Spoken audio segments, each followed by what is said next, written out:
Hello, this is Mona Ellis. I'm the DOT SAP, and I am coming to you today with another video. And we want to talk about what do I do if I'm stuck on step 6 and now I've got this new employer?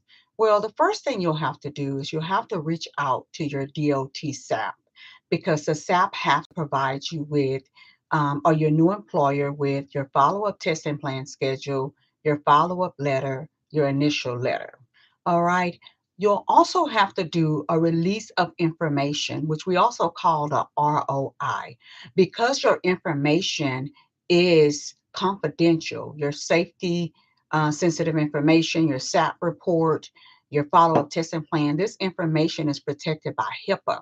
So your SAP should ask you to sign a release of information to be able to release that information, all your SAP paperwork and your follow-up testing plan schedule to your new employer.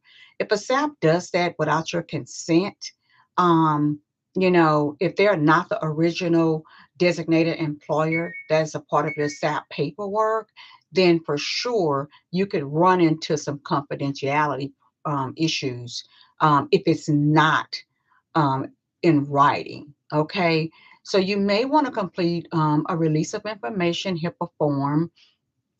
You also may be able to send your staff an email and say, hey, I work for this particular employer, and I would like for you to send my SAP letters and my follow up testing plan to this particular employer with your email address and then your name and your contact information. And I would even put my CDL, driver's license ID at the bottom.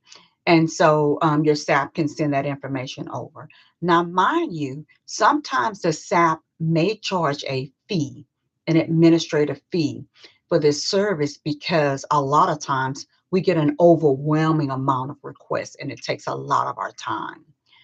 Um, the fee is also for the consultation because we'll have to, once we send this information over to your employer, we'll have to let your employer know what they need to do because there's a lot of things that can go on. One thing that can go on is they may have not interviewed your former employer and they may have not been able to provide them. Um, the former employer may not have been able to provide the new employer with your return to duty drug test, with your an interview and any concerns that they may have, which is required by DOT that the new employer do an employer interview of your former employer. And so sometimes they haven't done that, and we have to kind of let them know if they haven't done that, then they have to, if they don't have your return to duty drug test from when you completed step 5, then they may have to request a return to duty drug test as a part of the pre-employment test. Okay. And I know that even though you've already done it, if they don't have it on record, they may have to do that again. All right. They'll also need your SAP letters and your SAP paperwork for their file and your follow-up testing plan schedule. Now, this has been going on. There are people, it's been 3, 4, 5 years, and they haven't completed step 6, when in some cases they may have only had 12 months of follow-up testing. And now it's 3 and 4 years later. That's supposed to have been done a long time ago. So now we'll have to tell the employees, and I'm going to go ahead and tell you now, if your employer doesn't know, they have to start the follow-up testing plan schedule based on your date of hire with that company so that they can be in compliance. They also have to document their records stating that they was not able to provide that information. As a result, they may have not been able to contact your former employer, and they're documenting your file that as a result, they reached out to the SAP, consulted with the SAP. The SAP provided the follow-up testing plan schedule, and they completed a return to duty another return to duty drug test, so that they can be compliant with DOT. And then you're off on the road. So that's a lot of times we meet with them, we answer their questions, your new employer, your new DER, designated employee representative.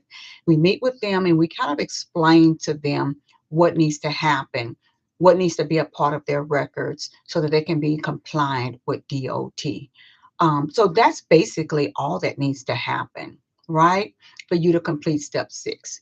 Then once you're on step six, your employer is going to follow up when they have it, they have all your paperwork, they'll be able to complete step six in the clearinghouse. Now, we do not enter each follow-up test that you complete.